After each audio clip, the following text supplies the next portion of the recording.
ನಮಸ್ಕಾರ. Big boss ಮುಂದಿಗೆ ನಾನು ನಿಮ್ಮ ಲೈಫ್ ಪ್ರದೇಶ್. ಈ ನನ್ನ ಚಾನಲ್ಗೆ ನಿಮ್ಮೆಲ್ಲರಿಗೂ ಸ್ವಾಗತ. ನಿನ್ನೆ ಬಿಗ್ ಬಾಸ್ ಮನೆಯಲ್ಲಿ ಏನು ನಡೀತು ಅಂತ ನೋಡೋದಾದ್ರೆ, ರಜತ್ ಶೋಭಾ ಶೆಟ್ಟಿ ಬಗ್ಗೆ ಅವಳು ನಂತರನೇ ಒಂದ್ಸಲ ಆಗಲ್ಲ ಅಂದ್ರೆ ಆಗೋದಿಲ್ಲ ಅಂತ ಹೇಳ್ತಿದ್ದ. ಇನ್ನು ಶೋಭಾ ಶೆಟ್ಟಿ ಅವರು ಕನ್ನಡ ಇಂಡಸ್ಟ್ರಿ ಬಿಟ್ಟು 10 ವರ್ಷ ಆಗಿತ್ತು. ಈಗ ಅವರಿಗೆ ಇಲ್ಲಿ ಅಡ್ಜಸ್ಟ್ ಆಗೋದು ಭಾರಿ ಕಷ್ಟ ಅಂತ ಹೇಳ್ಕೊಳ್ತಿದ್ದ. ಇನ್ನು ಶೋಭಾ ಶೆಟ್ಟಿಯವರು ಸ್ವ ಇಚ್ಛೆಯಿಂದ ಮನೆಯಿಂದ ಹೊರ ಹೋಗಲು ಸುದೀಪ್ ಬಳಿ ಹೇಳಿಕೊಂಡರು.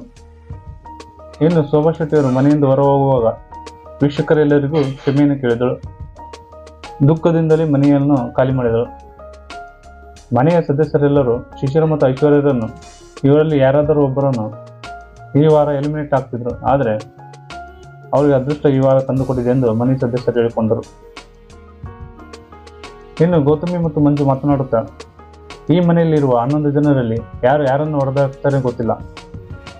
ಈ 11 ಜನರನ್ನು ನಾವಿಬ್ಬರು ಹೊಡೆದಾಕಿ ಕೊನೆಯದಾಗಿ ನಾವಿಬ್ಬರು ಹೊಡೆದಾಡೋಣ ಅಂತ ಗೌತಮಿ ಮಂಜು ಅವರಿಗೆ ಹೇಳುತ್ತಿದ್ದಳು.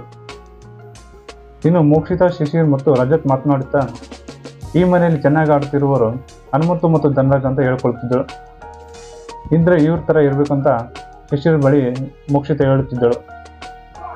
ಇನ್ನು ಬಿಗ್ ಬಾಸ್ ಮನೆಯಲ್ಲಿ ಈ ವಾರದ ಮೊದಲ ಕ್ಯಾಪ್ಟನ್ಸಿ ಟಾಸ್ಕ್ ಅನ್ನು ನೀಡಿದರು. ಆ ಟಾಸ್ಕ್ 2 ಟಿವಿ ಚಾನೆಲ್ಗಳ ತಂಡಗಳಾಗಿ ಮಾಡಿದರು.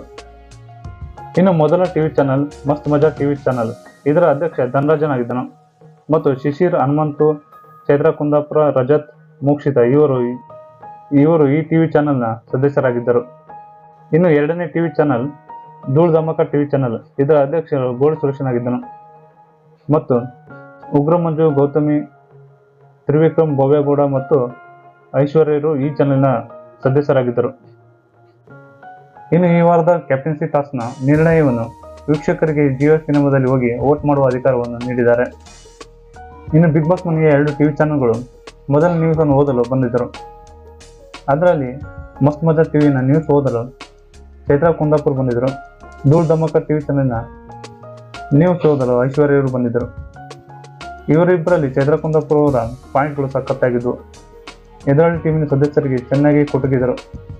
ಇನ್ನು ಐಶ್ವರ್ಯರ ಪಾಯಿಂಟ್ಗಳು ಅಷ್ಟು ಚೆನ್ನಾಗಿಲ್ಲದಿದ್ದರೂ ಅವರು ಆ್ಯಂಕರಿಂಗ್ ಮಾಡಿದ ರೀತಿ ಚೆನ್ನಾಗಿತ್ತು.